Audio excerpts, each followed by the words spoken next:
नमस्ते। आज हम सीखेंगे उत्तर भारत की एक बहुत ही खास और सबको पसंद आने वाली डिश बनाना। इस डिश का नाम है छोले भटूरे।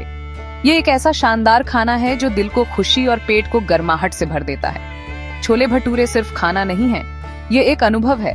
प्लेट पर एक जश्न है जो परिवारों और दोस्तों को एक साथ लाता है। छोटे बच्चों से लेकर समझदार दादा दादी तक सभी उम्र के लोगों को इस स्वादिष्ट कॉम्बिनेशन का स्वाद बहुत पसंद आता है। यह एक क्लासिक खाना है जिसका कई पीढ़ियों से आनंद लिया जा रहा है और इसकी लोकप्रियता कभी कम नहीं होती। तो छोले भटूरे आखिर हैं क्या? यह दो मुख्य हिस्सों का एक मजेदार कॉम्बिनेशन है। पहला हिस्सा है छोले, जो कि काबुली चने से बनी एक करी है। इन काबुली चनों को एक गाढ़ी और मसालेदार ग्रेवी में पकाया जाता है जो खुशबूदार भारतीय मसालों से भरी होती है। ग्रेवी थोड़ी खट्टी, थोड़ी तीखी और अविश्वसनीय रूप से स्वादिष्ट होती है। दूसरा हिस्सा है भटूरा, एक नरम और फूला हुआ तला हुआ ब्रेड। यह ब्रेड एक खास आटे से बनती है जो तलने पर एक बड़ी सुनहरी गेंद की तरह फूल जाती है। भटूरा अंदर से नरम और बाहर से थोड़ा कुरकुरा होता है, जो इसे छोले की रिच करी के लिए एकदम सही साथी बनाता है। हर कोई इस डिश को इसीलिए पसंद करता है क्योंकि इसमें बनावट और स्वाद का एकदम सही संतुलन होता है। जब आप गरम फूले हुए भटूरे का एक टुकड़ा तोड़ते हैं और उसे मसालेदार छोले में डुबोते हैं तो कुछ जादुई होता है। नरम ब्रेड स्वादिष्ट ग्रेवी को सोख लेती है, जिससे एक ऐसा निवाला बनता है जो बस स्वर्ग जैसा होता है। यह एक बहुत ही संतोषजनक भोजन है जिसे अक्सर खास मौकों पर बनाया जाता है, जैसे त्योहारों पर, जन्मदिन की पार्टियों में या जब मेहमान आते हैं। लेकिन इसे बनाने के लिए आपको किसी खास वजह की जरूरत नहीं है। आप इसे वीकेंड पर अपने परिवार को एक शानदार ट्रीट देने के लिए बना सकते हैं। घर पर छोले भटूरे बनाना शायद एक बड़ा काम लगे, लेकिन बिल्कुल भी चिंता न करें। मैं आपको हर कदम पर बहुत सावधानी और सरलता से गाइड करूंगा। हम प्रक्रिया को आसानी से समझने वाले निर्देशों में बांटेंगे, काबुली चने तैयार करने से लेकर एकदम सही फूले हुए भटूरे तलने तक। थोड़ी सी धैर्य और ढेर सारे प्यार के साथ आप अपनी रसोई में इस अद्भुत डिश में महारत हासिल कर पाएंगे। जल्द ही आप अपने प्रियजनों को यह रेस्टोरेंट स्टाइल खाना परोस रहे होंगे और वे आपके खाना पकाने के कौशल से बहुत प्रभावित होंगे। आइए इस अद्भुत पाक यात्रा को एक साथ शुरू करें। खाना बनाना शुरू करने से पहले ये बहुत जरूरी है कि हम उन सभी चीजों को इकट्ठा कर लें जिनकी हमें जरूरत पड़ेगी। इससे खाना बनाने की प्रक्रिया आसान और मजेदार हो जाती है। आइए पहले हम अपने तीखे और चटपटे छोले के लिए सामग्री देखते हैं। इसके लिए आपको एक कप सफेद चने चाहिए, जिन्हें काबुली चना भी कहते हैं। इन्हें आपको रात भर पानी में भिगोकर रखना होगा। हमें 2 बड़े टमाटर, 1 इंच अदरक का टुकड़ा और 2 हरी मिर्च भी चाहिए होंगी ताकि हम एक ताज़ा पेस्ट बना सकें।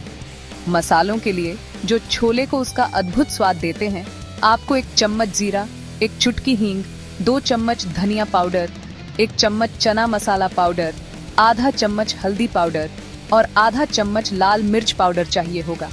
हम स्वाद के लिए नमक और खाना बनाने के लिए 2 बड़े चम्मच तेल का भी इस्तेमाल करेंगे। अब आइए हम अपने नरम और फूले हुए भटूरे के लिए सामग्री की सूची बनाते हैं। भटूरे के आटे के लिए मुख्य सामग्री 2 कप मैदा है। भटूरों को नरम बनाने के लिए हम आधा कप सूजी और आधा कप सादा दही डालेंगे।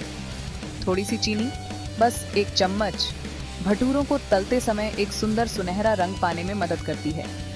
हमें आधा चम्मच बेकिंग पाउडर भी चाहिए होगा ताकि वे अच्छे से फूलें।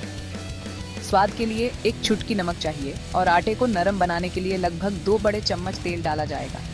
आखिर में भटूरों को पूरी तरह से सुनहरा और फूला हुआ तलने के लिए हमें ढेर सारा तेल चाहिए होगा। ये एक बहुत अच्छी आदत है कि आप सब कुछ माप कर अपनी रसोई के काउंटर पर तैयार रखें, स्टोव चालू करने से पहले। इस तरह आपको खाना बनाने के बीच में चीजें ढूंढने के लिए भागना नहीं पड़ेगा। अपने सभी मसाले, पेस्ट और आटा तैयार रखना एक शांत और सफल खाना पकाने के सत्र का रहस्य है। छोले के लिए आप टमाटर, अदरक, मिर्च का पेस्ट पहले से बना सकते हैं। भटूरे के लिए सुनिश्चित करें कि आपका दही कमरे के तापमान पर हो, क्योंकि यह आटे के खमीर उठने में मदद करता है, जिससे भटूरे नरम और ज्यादा स्वादिष्ट बनते हैं। छोले के लिए एक छोटी सी टिप रेस्टोरेंट में दिखने वाला वह क्लासिक गहरा रंग पाने के लिए आप चने उबालते समय 1 या 2 टी बैग डाल सकते हैं। बस टी बैग्स को प्रेशर कुकर में चने और पानी के साथ डालें और याद रखें कि करी बनाना शुरू करने से पहले उन्हें हटा दें। ये एक सरल तरकीब है जो आपके छोले को एक प्यारा गहरा रंग देती है, बिना स्वाद को ज्यादा बदले। इन सभी चीजों को सावधानी से तैयार करना आपके परिवार और दोस्तों के लिए एक सचमुच यादगार और स्वादिष्ट भोजन बनाने की दिशा में पहला कदम है। अब जब हमारी सारी सामग्री तैयार है, तो आइए स्वादिष्ट छोले बनाना शुरू करें। पहला कदम है भीगे हुए चनों को बहुत नरम होने तक उबालना। अपना प्रेशर कुकर लें और उसमें भीगे हुए चने, 3 कप ताजा पानी और थोड़ा नमक डालें। अगर आप वह गहरा रंग चाहते हैं तो यहीं पर टी बैग्स डालें। प्रेशर कुकर का ढक्कन बंद करें और तेज आंच पर तब तक पकाएं जब तक आपको पहली सीटी न सुनाई दे। पहली सीटी के बाद आंच कम कर दें और इसे 15 से 20 मिनट तक और पकने दें। इससे चने पूरी तरह से नरम हो जाएंगे और चम्मच से आसानी से मैश हो जाएंगे। एक बार हो जाने पर आंच बंद कर दें और प्रेशर को अपने आप निकलने दें। जब चने पक रहे हों तो हम मसाला तैयार कर सकते हैं, जो डिश का दिल है। एक पैन या कढ़ाई में 2 बड़े चम्मच तेल गरम करें। जब तेल गरम हो जाए तो जीरा डालें। जैसे ही जीरा चटकने लगे और अपनी खुशबू छोड़ने लगे, एक चुटकी हींग डालें। अब हमने जो टमाटर, अदरक और हरी मिर्च का पेस्ट बनाया था, उसे डालने का समय है। सावधान रहें क्योंकि ये थोड़ा छिटक सकता है। इस पेस्ट को मध्यम आंच पर तब तक भूनें जब तक आपको तेल मसाले से अलग होता हुआ न दिखने लगे। यह एक बहुत ही महत्वपूर्ण संकेत है कि आपका मसाला बेस पूरी तरह से पक गया है। एक बार जब टमाटर के पेस्ट से तेल अलग हो जाए तो हमारे सूखे मसाले डालने का समय है। धनिया पाउडर, हल्दी पाउडर, लाल मिर्च पाउडर और खास चना मसाला पाउडर पैन में डालें। सब कुछ अच्छी तरह से मिलाएं और 1 मिनट के लिए और पकाएं। मसालों को धीमी आंच पर पकाने से उनके अद्भुत स्वाद बाहर आते हैं, बिना उन्हें जलाए। आप देखेंगे कि आपकी रसोई एक सुंदर मसालेदार खुशबू से भर जाएगी। ये मसाला ही हमारे छोले को उसका अविश्वसनीय स्वाद देगा। इसलिए इसे सावधानी और ध्यान से पकाना महत्वपूर्ण है, जब तक कि यह गाढ़ा और खुशबूदार न हो जाए। अब तक कुकर का प्रेशर निकल चुका होगा। ढक्कन खोलें। अगर आपने टी बैग्स का इस्तेमाल किया है तो उन्हें हटा दें और चनों को जांचें। वे इतने नरम होने चाहिए कि आपकी उंगलियों के बीच आसानी से कुचल जाएं। अब प्रेशर कुकर की पूरी सामग्री, चने और जिस पानी में वे पके थे, दोनों को हमारे तैयार मसाले वाले पैन में डालें। सब कुछ धीरे से मिलाएं। अपनी कड़छी के पिछले हिस्से का उपयोग करके कुछ चनों को पैन के किनारे पर मैश करें। यह सरल कदम ग्रेवी को स्वाभाविक रूप से गाढ़ा करने में मदद करेगा, जिससे यह गाढ़ी और क्रीमी हो जाएगी। छोले को धीमी आंच पर लगभग 10 मिनट तक उबलने दें, ताकि सभी स्वाद खूबसूरती से मिल जाएं। आपके स्वादिष्ट छोले अब परोसने के लिए तैयार हैं। जब हमारे स्वादिष्ट छोले धीमी आंच पर पक रहे हैं, तो अब हमारे भटूरों के लिए आटा तैयार करने का समय आ गया है। एक बड़े मिक्सिंग बाउल में मैदा, सूजी, चीनी, नमक और बेकिंग पाउडर मिलाएं। सभी सूखी सामग्री को बहुत अच्छी तरह से मिलाएं। अब आटे के मिश्रण के बीच में एक छोटा सा गड्ढा बनाएं और सादा दही और 2 बड़े चम्मच तेल डालें।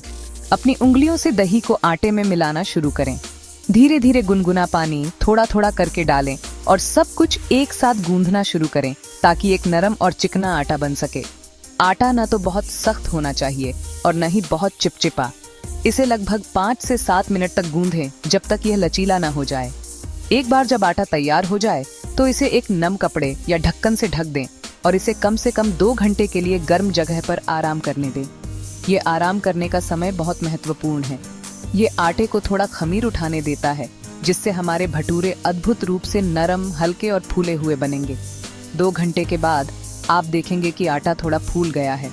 आटे को फिर से 1 मिनट के लिए गूंदें ताकि वह चिकना हो जाए। अब आटे को छोटे, बराबर आकार की गेंदों में बांट लें, लगभग 1 नींबू के आकार का। इन आटे की गेंदों को नम कपड़े से ढक कर रखें जब आप काम कर रहे हों, ताकि वे सूख न जाएं। अब आता है रोमांचक हिस्सा, भटूरे तलना। एक गहरे पैन या कढ़ाई में मध्यम तेज आंच पर अच्छी मात्रा में तेल गरम करें। जब तेल गरम हो रहा हो तो आटे की एक गेंद लें और उसे अंडाकार या गोल आकार में बेल लें, लगभग 6 से 7 इंच व्यास का। इसे समान रूप से बेलने की कोशिश करें, न तो बहुत मोटा और न ही बहुत पतला। यह जांचने के लिए कि तेल पर्याप्त गर्म है या नहीं, आप उसमें आटे का एक छोटा सा टुकड़ा डाल सकते हैं। अगर वह तुरंत चटकता है और सतह पर आ जाता है तो तेल तैयार है। बेले हुए भटूरे को धीरे से गर्म तेल में डालें। यह लगभग तुरंत फूलना शुरू हो जाएगा। जैसे ही भटूरा फूलता है, उसे एक छेद वाले चम्मच के पिछले हिस्से से धीरे से दबाएं। ये हल्का दबाव इसे पूरी तरह से एक सुंदर गोल गेंद में फूलने में मदद करता है। इसे कुछ सेकंड के लिए तलें, जब तक कि निचला हिस्सा एक प्यारा सुनहरा भूरा रंग का न हो जाए। फिर इसे सावधानी से पलटें और दूसरी तरफ को कुछ और सेकंड के लिए तलें, जब तक कि वह भी सुनहरा न हो जाए। एक बार हो जाने पर भटूरे को छेद वाले चम्मच का उपयोग करके तेल से निकालें, जिससे कोई भी अतिरिक्त तेल पैन में वापस टपक जाए। किसी भी अतिरिक्त तेल को सोखने के लिए गरम फूले हुए भटूरे को कागज के तौलिए से ढकी हुई प्लेट पर रखें। इसे सबसे अच्छे स्वाद और बनावट के लिए गरम छोले के साथ तुरंत परोसें।